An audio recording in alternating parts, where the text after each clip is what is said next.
Hey everyone, and welcome back to our Krakdhûmvror playthrough in the EU4 Anbennar mod.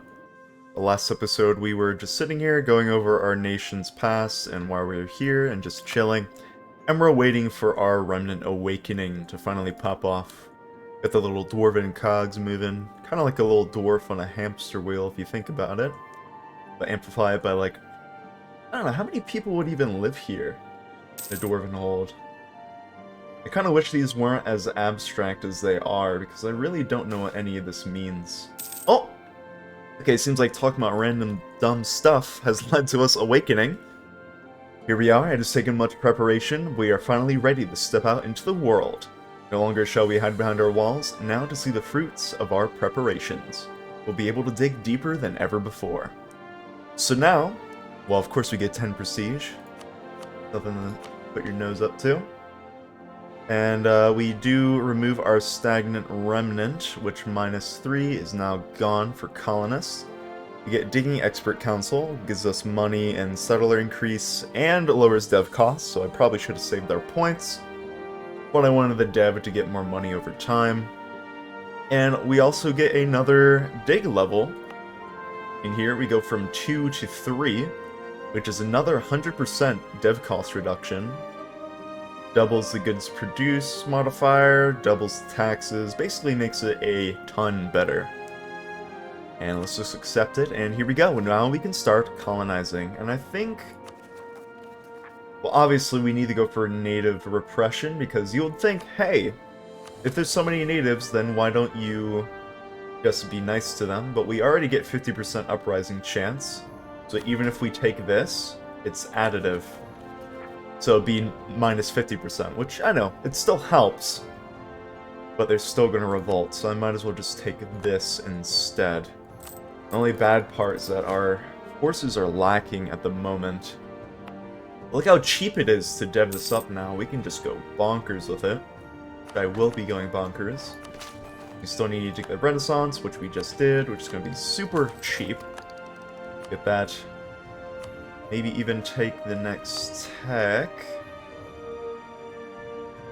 I would rather spend the points right now. Let me check if we still have this going. We do.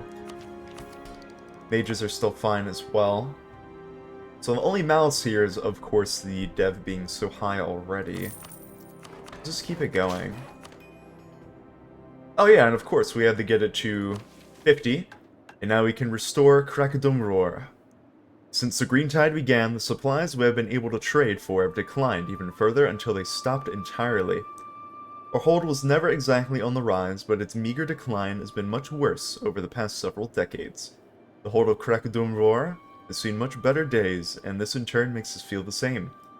We should renovate our hold and bring some impetus back to our citizens. The Quartz Dwarves are survivors, and we will not let this slow decline be our end. So now we have it restored for 20 years, gives us more production and tax, which is also delicious. We also get this Midudor Quartz or something, however you pronounce that. Here it is. The ancient fortress of Midudor Quartz, upon whose foundations the hold of Krakdhûmvror was built, still sits proudly. Strong walls rest firm but unused in the center of our oldest district. We should refurbish the old stronghold and find a use for it once again. We have had many proposals for its refurbishment over the years, restoring its garrison, using it as a government building. Some even propose tearing it down and building something else entirely. We should take our pick and see it done. So we can use it for Republican tradition, which you would think is good. But with how our clan council goes, there's no real need. If it was a normal playthrough, I would have done that. Local defensiveness, I mean, sadly the only thing we're defending against is ourselves at the moment. So I think taking the 5% dev cost reduction might be the best for us. Tear the old girl down and make way for the future. -5%. Now we can even move on to these next ones as well. Make the nobility lose land. Focus on the dead end tunnel over here. Okay, we can colonize that. Or relight the forges, and we need to get it to the tech to make workshops. Or somehow our capital produces gold, which would be pretty bonkers. I'm also going to summon the Dia to help out with our people. Manpower 18. I mean, we could just go for the building a temple. No, I'm just going to take this production. Yeah, let's just leave that for now. And to deepen it even further, we need to get to a dev of 60. So, I don't know, really. I mean, how imperative is it for us to get to glowing embers right now? We get towards the surface, and we get resettling the anvil if we finish this off as a city. So I might just go with that first. But I am kind of terrified, which is why I want to get up to the standardized pikes ASAP. Because the goblins are going to be a pain to deal with over here, especially with our lowered manpower over time. As long as we don't have any other people to deal with, we will be okay. But for right now, it's still a worry. See, already, yeah. Basically just wasted some money there, but it's fine. I just wanted to test the waters to see how fast it would be for these goblins to revolt, and it was pretty fast. The first venture out into the glowing embers has failed. I kind of just want to wait until this tech. It'll be very soon, basically by the end of this year. That's why I want to hold out on recruiting a general. Yeah, and we can weaken the nobility if we get up to 14k, which I might do. We are raking in a lot of money. Obviously, we have the buff from restoring our capital and also the digging expert council. Gives us that global settler increase as well. I'm assuming if we went for expansion, we would have gotten another colonist, so we could have, you know, double dipped this, but that next level of a diggy-do was way worth it. Look at this capital. Isn't it beautiful? Except for that crown land ownership. Yeah, you know what? Yeah. While I'm waiting, I might as well move over, and hopefully this will tick over. It's so close. No, they already popped again.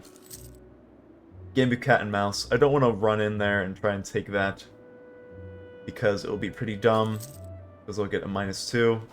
Now we can take the next tech. Move up to I guess a phalanx would be perfect. Funny enough, this is going to go into the topic of my game development when I talk about that in a little bit.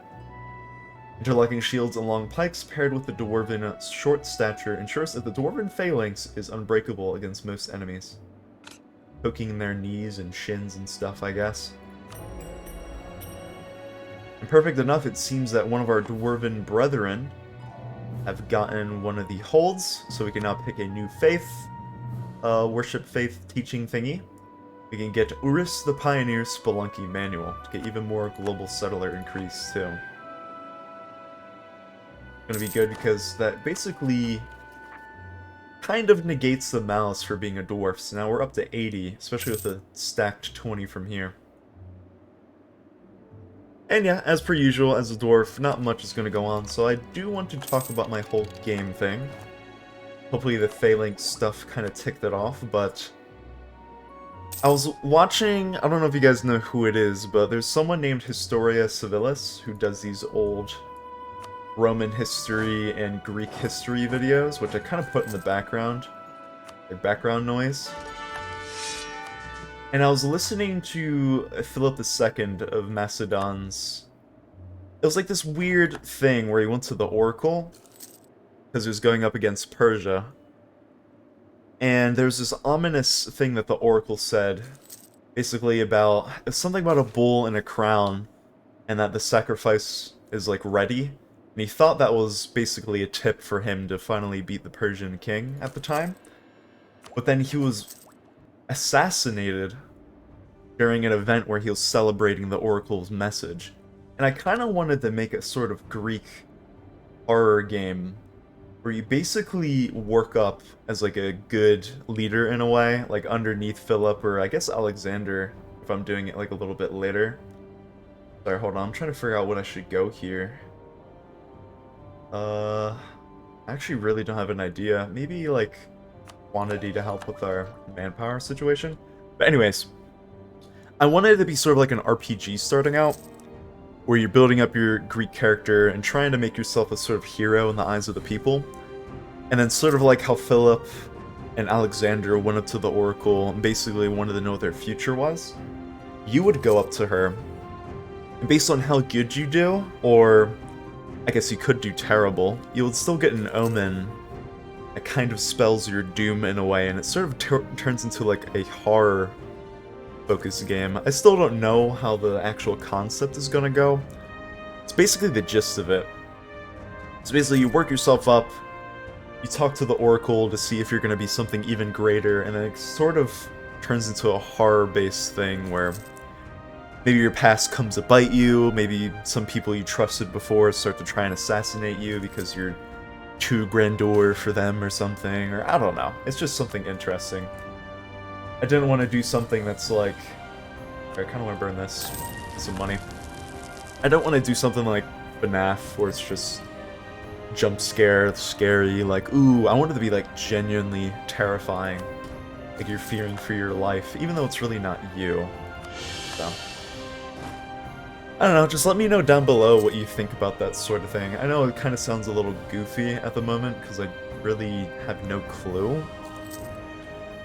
Especially with the whole RPG aspect. And I'm also gonna have to make a semi-realistic map too. No, not map like map game EU4 stuff, but like a general... I don't know, like actual realistic map. But I'm really not that good at art in general. I mean, look at my... You can look at my thumbnails and basically tell from that, you know, don't really have the skills necessary, especially in, like, the Unreal Engine. By the way, if you didn't know, that's what I'm using, because I don't think Unity is that good for a game of that scale. And I know there's probably some Unity fanboys out there that are like, what are you talking about? But, I don't know, Unity seems like more of a 2D thing to me in that retrospect. Yeah, just let me know down below, let me know like what you think, if it's kind of dumb or not.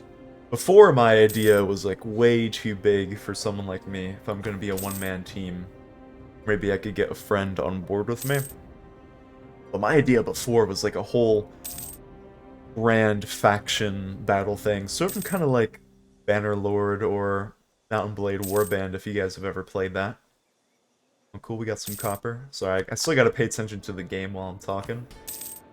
But, yeah, sort of like Warband or Mountain Blade, where it'd be my own fantasy world. It was like a giant thing, which would change the game state based on, like, the decisions you make. And it was, like, way too big. I was actually talking to one of the people that works on Anbennar about it. He does... I think he did the mission tree behind Riveria, and then one of the hordes over in Hales over here to the east. He's basically saying, like, yeah, that's pretty stupid. That's, like, way too in over your head. And I kind of had to sit back and think about what I was actually going to do. Because I kind of took a break from everything at that point. Wasn't really doing Anbennar recording. Wasn't really doing game development. Mostly focusing on job-related stuff and also focusing on my wife. Because we found out she was pregnant, and I couldn't, you know... I had to take care of her during the time. And funny enough, I don't know if some people even heard, but like in some videos you could kind of hear her like throwing up in the background. And I'm sorry if you noticed that, but it was kind of hard to hide it. But that's basically like why I was kind of hidden for a bit. You know, I wasn't... Some of it was I wasn't really enjoying playing EU4 at the moment. At that moment in time, because I almost have 3,000 hours in EU4, which is kind of like a neophyte in some people's eyes. Some people that seems like amazing, like, oh my god, that's so many hours, and but, you know, for a lot of people it's just like nothing. But, yeah, I was kind of like sick of it. Let me change my thought real quick. We got a Thieves Guild popping up in our capital. We're gonna need some adventurers to take care of that. It's reducing our taxes, increasing dev costs. And yeah, let's go on that train of thought before I continue. What would be the best type of adventurer to take care of a Thieves Guild? Am I correct? Yeah, Thieves Guild. And also, I'm a big dummy. But a couple of you yelling at your screens saying like, why aren't you doing this? You can get these colonial charters and stuff to help. And also I could get this native assimilation, which it doesn't really do anything. Because it's heftily negated from here. But yeah, we just got that moving up now. And we can even do our crown land, which I might do after this province is finished here as well. Yeah, let me go back here. I would think a do-gooder would beat someone in a Thieves Guild. Or actually, no, that's dumb. A rogue would definitely do it. Why be an adventurer if not to make the whole load of money? Make a whole load, dummy. Fortunately, money talks, no matter what the side. Purging such unsavory folk, thieves, and vagabonds will allow us to deal with such otherworldly issues and our nation with more efficiency. Let's do it. How do we beat a Thieves Guild? By making our own. Yeah, anyway, as I was saying, I had to take a break from Anbennar to do stuff with my wife because she wasn't feeling so well, and there's other stuff that was happening during the time with sickness and job-related issues, so I'm sorry, it's like a it's like a YouTube like apology video or whatever, like, oh, sorry guys. But I genuinely wasn't being transparent enough about it, because I felt like, you know, I'm just like a guy that plays map game. Like, who gives a damn, honestly? Like, just make my map game content and, you know, just shut up. So, I mean, that's how I would honestly feel, but yeah, still just sitting here. About to finish our first colony, and then we're gonna take the buffs from that and move over here into the Foul Dark. And as always, since we're a dwarf, not much is really happening other than this amazing, glorious native goblin combat where, thank the elders, we got up to Tech 5 and 6, so it's way easier to dispatch of the threat. I know I could wipe out the natives myself, but it's just way too much mill points to even do it, so I don't really see a point. We also need to get our capital up here, get some more money. I will do. And I might just wait until colonialism pops so we can dev this up to try and pop it here. Then we can use that to get the 60, do more diggy. I know I said, you know, we need to get rid of Thieves Guild because of the dev costs, but that 10% is so negligible compared to the, you know, 375% we gotta deal with anyways. But hey, seems like the Glowing Embers is done. And I honestly might just take the stability cost. We don't really have any problems here. Take that. Excuse me. There we go, towards the surface, inch by inch. Long have the Quartz Dwarves been content to stay in our hold and ignore the world outside, but with the orcs having passed and the other dwarves reduced to surface adventurers or small remnants like us, our people wish to know what is going on outside our doors. Our council has an idea. Krakdhûmvror has been growing lately and could use the extra space. Why not push into the tunnels to the southwest towards the surface? We could reclaim the whole of the anvil and establish a link to the surface for new resources and information. So now we actually discover a couple areas and also get the resettling the anvil for 30 years. It's going to be helping us with colonization. And it didn't really do much for us. Just did everything down to here. Now see the coking hull. Not that sort of coke, you know what I mean. Anvil's fracture, frigid hole, and the hardy hole. So many holes in these caves. But I think I'm actually going to backtrack in a way and start focusing on the Foul Dark. It actually has even more goblins than before. And actually just get a ruler, as in a leader. Too busy looking at the ruler here and thinking that's what I was talking about, but no. And he has 5 shock as well, too. It's gonna help. See, they're already revolting a ton. But I just wanted to go back and get this, because someone was saying that the Dead End Tunnel is a really lucrative spot to start colonizing, so I might as well go there. Might as well just flesh this out, get the land, make it look nicer. As we're basically just a string bean in a mountain at the moment. Which I don't mind. We're making our money. our livelihoods. I said where I was going to take the crown land.